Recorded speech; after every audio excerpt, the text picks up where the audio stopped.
Here. What's going on, guys? So E3 is over. One of the games announced at E3 is none other than Division 2 from Ubisoft.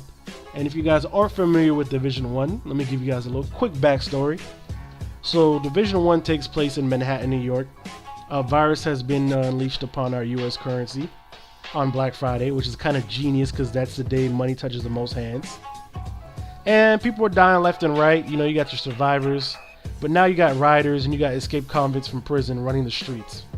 So with the failing government, they have no other chance than to call on the Division agents.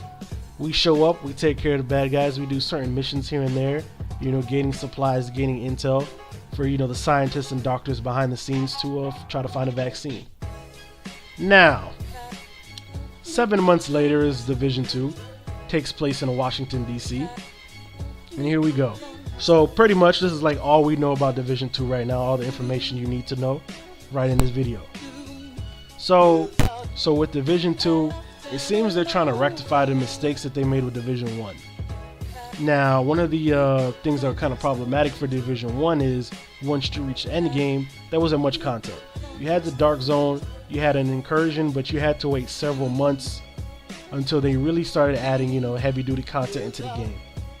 Now with Division 2, the dev team promises that there will be more end-game content early on. They have done so by giving us certain examples like new challenges, a new progression system.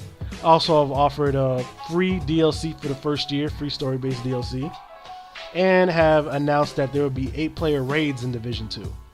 Now, I don't know how different these raids will be from incursions. Incursions were pretty much like waves of enemies that you fought with 3 other people, and when you beat it, you know you got some gear.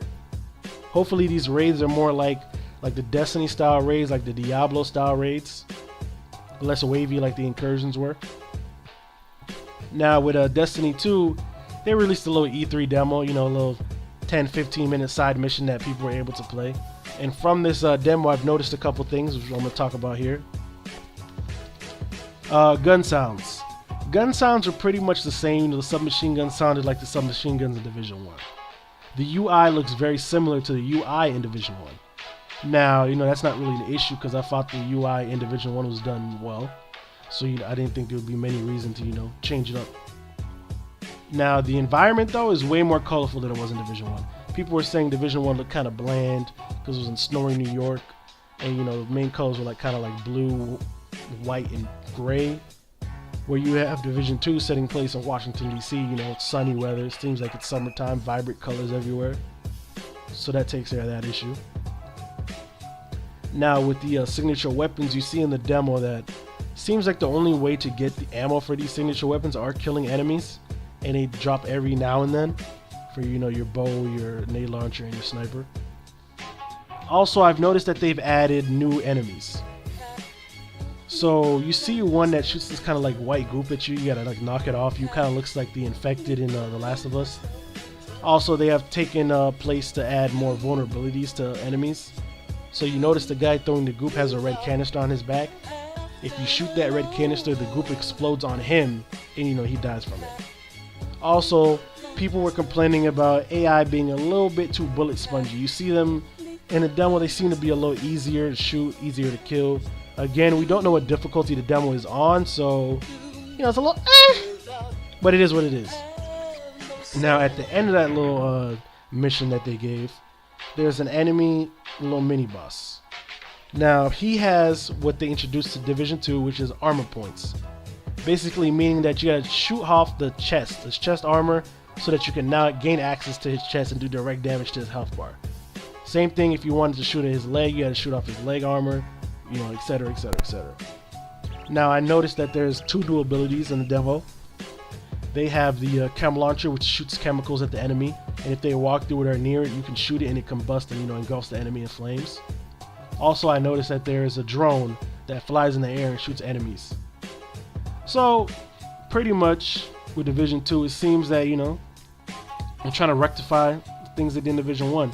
This is all we know so far, but Division 1, honestly, the grind from 1 to 30 was pretty entertaining. So as long as they add more endgame content to Division 2, I'm sure a lot of people will be satisfied, which they said they're going to do, you know, but hey, You can't say that you're not going to, because then you get fired. So you gotta always say you're adding more in-game content, right? So we'll see how that goes. But in my opinion, so far Division 2, it looks promising. It's has potential. We just gotta see, where that potential leads to. So anyways, guys, for more Division news, please subscribe, like, comment anytime I see some new information. Wait. Also, there will be microtransactions in Division 2, and they will not confirm or deny loot boxes. I'm just gonna put that on the table. But anyway, see you guys in the next one. We out.